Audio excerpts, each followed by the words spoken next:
साथियों नमस्कार। इस वीडियो में हम VMOU PTET 2020 का जो हिंदी वाला जो पोर्शन है उसको कंप्लीट ऑथेंटिकेट आंसर की के साथ सॉल्यूशन करने वाले हैं। तो वीडियो में लास्ट तक हमारे साथ बने रहिए। वीडियो में आगे बढ़ने से पहले लाइक बटन को हिट करते हुए चैनल को शेयर और सब्सक्राइब जरूर करें। चलिए शुरू करते हैं। यहाँ पर 121 से लेकर के 150 तक हिंदी सेक्शन के क्वेश्चन है और इन्हीं सभी प्रश्न को हम यहाँ पर सॉल्व करने वाले हैं। तो यहाँ पर जो पहला क्वेश्चन है, वागीश शब्द में कौन सी संधि है? तो यहाँ पर वाक धन इस व्यंजन संधि प्रयुक्त हुई है। बी ऑप्शन इसका सही आंसर रहेगा। अगला प्रश्न, संधि और उपसर्ग शब्दों का सही विकल्प है। यहाँ पर जो कूट दे रखे हैं उसमें एक कूट है जो व्याकरणिक दृष्टि से एकदम शुद्ध शब्द है और इसके साथ साथ उसमें संधि और उपसर्ग का भी प्रयोग हुआ है। तो पहला ऑप्शन अनुदित, अत्यधिक, स्वागत और उच्छ्वास, ये एक सही विकल्प है। अगला जो प्रश्न है, प्रत्यय संबंधी अशुद्ध शब्द है। यहाँ पर अशुद्ध शब्द है उसको आपको चूज करना है। तो यहाँ पर चारों ऑप्शन देखोगे तो आपको चारों के चारों सही लगेंगे, लेकिन ऐसा नहीं है। यहाँ पर पहले वैदव्य शब्द को गलत माना, जो कि बिल्कुल सही है, व्याकरणिक दृष्टि से शुद्ध शब्द है। जबकि यहाँ पर संवैधानिक शब्द है, ये गलत है। संविधान शब्द मूल है। जब संविधान शब्द में इक प्रत्यय लगता है तो जो नया शब्द बनता है वो होता है संविधानिक, जबकि संवैधानिक जैसा कोई शब्द नहीं होता है। ज्यादातर बुक में ये शब्द आपको देखने को मिलता है, जो कि गलत है। अगला जो प्रश्न है, विलोम शब्द उर्वर का सही विकल्प है। उर्वर का जो सही विलोम होता है वह होता है उसर। अगला जो प्रश्न है, वाक्यांश के लिए एक शब्द में सही सुमेलित नहीं है।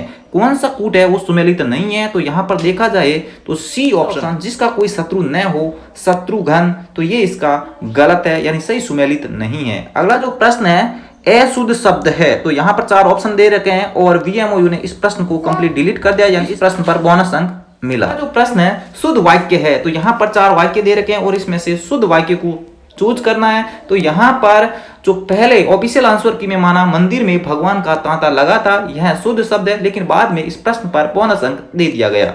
अगला जो प्रश्न है, शब्द की सही पर्यायवाची सुमेलित नहीं है। कूट दे रखे हैं और यहाँ पर देखा जाए तो सी ऑप्शन, इंद्र का सुरपति, माधव, पुरंदर और शचीपति, ये जो कूट है ये गलत है, क्योंकि माधव जो होता है वो भगवान श्री कृष्ण का है। तो यहाँ पर ये कूट सही नहीं है। अगला प्रश्न स्त्रीलिंग शब्द है। तो चारों यहाँ पर जो शब्द दे रखे हैं उनको आप वाक्य में प्रयोग करके देखोगे तो यहाँ पर मृत्यु जो है वो एक स्त्रीलिंग शब्द है। मृत्यु होती है तो ये इस प्रकार का जो शब्द है वो स्त्रीलिंग शब्द है। अगला जो प्रश्न है, वाच्य की दृष्टि से सुमेलित नहीं है। चार जो ऑप्शन है इसमें से जो थर्ड ऑप्शन है, कृत्रिवाच्य, सुरेश ने कहानी लिखी। थर्ड ऑप्शन कृत्रिवाच्य, सुरेश ने कहानी लिखी, ये ऑप्शन गलत है। बाकी सारे के सारे सूटेबल और सही है। अगला प्रश्न है, बहुब्रीहि समास का सही विकल्प कौन सा है? तो यहाँ पर सेकंड ऑप्शन दशानन, त्रिनेत्र और दामोदर, इनके तीसरा अर्थ यानी थर्ड जो अर्थ है वो इसका निकलता है, इसलिए यहाँ पर बी ऑप्शन को ही सही आंसर ठहराया गया। ऑप्शन, थर्ड ऑप्शन और फोर्थ ऑप्शन में क्रमधारय और बहुब्रीहि समास का मिश्रण है। तो यहाँ पर जो सही आंसर रहेगा वो रहेगा बी ऑप्शन। अगला जो प्रश्न है, मुहावरे के सामने उसका सही अर्थ है वो किस विकल्प में नहीं है? तो यहाँ देखिए चारों ऑप्शन में से थर्ड ऑप्शन, रस्सी ढीली छोड़ना यानी स्वतंत्र कर देना, यह इसके संदर्भ में है, वो सही अर्थ वाला जो मुहावरा है वो नहीं है। तो सी ऑप्शन यहाँ पर सही आंसर रहेगा। अगला प्रश्न, निम्न में से लोकोक्ति है। तो यहाँ पर दिमाग चाटना, पलक बिछाना और आंखें दिखाना, यानी मुहावरे के पीछे जो नॉर्मल सी ट्रिक काम करती है, ना वाला जो अक्षर है वो आता है। तो यहाँ पर देखा जाए तो शेर को सवा शेर, यह एक लोकोक्ति है। तो यही इसका सही आंसर रहेगा। अगला जो प्रश्न है, सुमेलित नहीं है। तो यहाँ पर देखोगे ब्रॉक, मेमोरेंडम और ऑटोनॉमस और एकेडमिक। तो यहाँ पर देखा जाए तो यहाँ सुमेलित जो नहीं है वो है एकेडमिक। परिषद का काउंसिल होता है। तो यहाँ डी ऑप्शन इसका सही आंसर रहेगा। अगला जो प्रश्न है, सही सुमेलित है। चार ऑप्शन में देखोगे तो यहाँ एजेंट, पेनाल्टी और मेजोरिटी, जिनके अर्थ है वो सही नहीं दे रखे हैं। जैसे कि एजेंट का दलाल, पेनाल्टी का जुर्माना और मेजोरिटी का मतलब होता है बहुमत। तो यहाँ पर जो चौथा ऑप्शन है, स्वविवेक वाला डिस्क्रिप्शन, ये इसका सही उत्तर रहेगा। अगला जो प्रश्न है, वाक्य व्याकरणिक दृष्टि से शुद्ध है, वर्तनी की दृष्टि शुद्ध है। तो इसको देखोगे तो यहाँ पर आप चेक कर लेना। फोर्थ ऑप्शन, अब तो दो देशों में टक्कर हो गई है, ऑप्शन सही है। अगला प्रश्न, संविधान के किस अनुच्छेद में कहा गया है कि संघ की राजभाषा हिंदी होगी और उसकी लिपि देवनागरी, यानी अनुच्छेद 343 फर्स्ट के अंतर्गत कहा गया। ओष्ठ के आधार पर वृत्ताकार स्वर है। यहाँ पहला ऑप्शन उ, ओ, औ, इसका सही आंसर रहेगा, यानी A option is the correct answer. अगला प्रश्न, देव शब्द से बना विशेषण है। तो देव शब्द में ए प्रत्यय लगाने पर देवीय शब्द बनता है, जो कि बी ऑप्शन में है।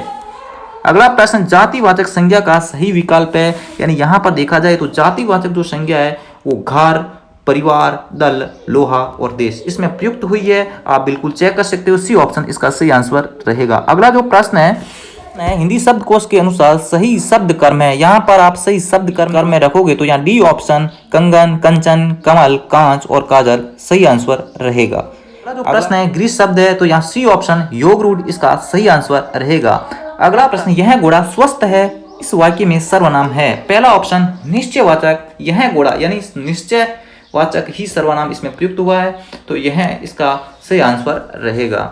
अगला जो प्रश्न है असत्य कथन है तो यहाँ पर 4 ऑप्शन दे रखे, उसमें से जो असत्य कथन है वो है बी ऑप्शन संज्ञा। अगला प्रश्न, निम्न में से आक्रामक क्रिया नहीं है। आक्रामक क्रिया नहीं है, आक्रामक क्रिया का मतलब जिसमें कर्म नहीं होता है, जबकि सी ऑप्शन में कर्म पात्र दे रखा है तो यही इसका सही आंसर रहेगा। अगला प्रश्न, निम्न में से सुमेलित नहीं है। 4 ऑप्शन में चेक करोगे तो बच्चे दौड़ रहे हैं, इसमें आक्रामक है बिल्कुल क्योंकि इसमें कर्म नहीं है। रमेश ने मुझको पुस्तक दी, द्विकर्मक है, ये सही है। जबकि पुलिस ने चोर को पकड़वाया, ये प्रेरणार्थक है। और लास्ट वाला जो ऑप्शन है इसमें वह चालाक निकला। चालाक यहाँ पर ऑब्जेक्ट न होकर के उसकी विशेषता बताता है यानी विशेषण के तौर पे यूज हुआ है तो यहाँ इसमें कर्म नहीं है तो यह ऑप्शन गलत है, यही अपना सही ऑप्शन रहेगा। अगला जो प्रश्न है अंकिता को नौकरी मिल गई इस वाक्य में कारक है तो इस वाक्य में संप्रदान कारक प्रयुक्त हुआ है, यही इसका सही आंसर रहेगा ऑफिशियल आंसर की के अकॉर्डिंग। अगला जो प्रश्न है सार्वनामिक विशेषण का प्रयोग हुआ है तो यहाँ पर सी ऑप्शन कोई दौड़ रहा था इसका सही आंसर है। अगला प्रश्न, मिश्रित वाक्य में आश्रित उपवाक्य का भेद नहीं है। पहला ऑप्शन क्रिया आश्रित उपवाक्य नहीं होता है। ये प्रश्न काफी ज्यादा कॉम्पिटिटिव एग्जाम में पूछा जा रहा है क्योंकि इसके बारे में बहुत सारे कैंडिडेट्स को पर्याप्त जानकारी नहीं होती है और गलत कर देते हैं तो इसका भी विशेष रूप से ध्यान रखें। अंतिम और फाइनल जो क्वेश्चन है किस विकल्प में सभी यह संधि के उदाहरण है, आप चेक कर लेना। यहाँ पर बी ऑप्शन मात्राज्ञा, प्रत्युपकार और प्रतीक इसका सही आंसर है। साथ ही इस वीडियो में हमने हिंदी के सारे प्रश्न जो कि 30 क्वेश्चन है वो सभी को हम ऑफिशियल आंसर की के साथ सॉल्व कर चुके हैं। उम्मीद है कि यह वीडियो आपके आगामी एग्जाम में काफी ज्यादा मददगार और सहायक सिद्ध होगा। वीडियो अच्छा लगा तो लाइक बटन को हिट करते हुए चैनल को शेयर और सब्सक्राइब जरूर करें। फिर मिलते हैं एक नेक्स्ट इंटरेस्टिंग वीडियो के साथ, तब तक के लिए जय हिंद, वंदे मातरम, गुड बाय।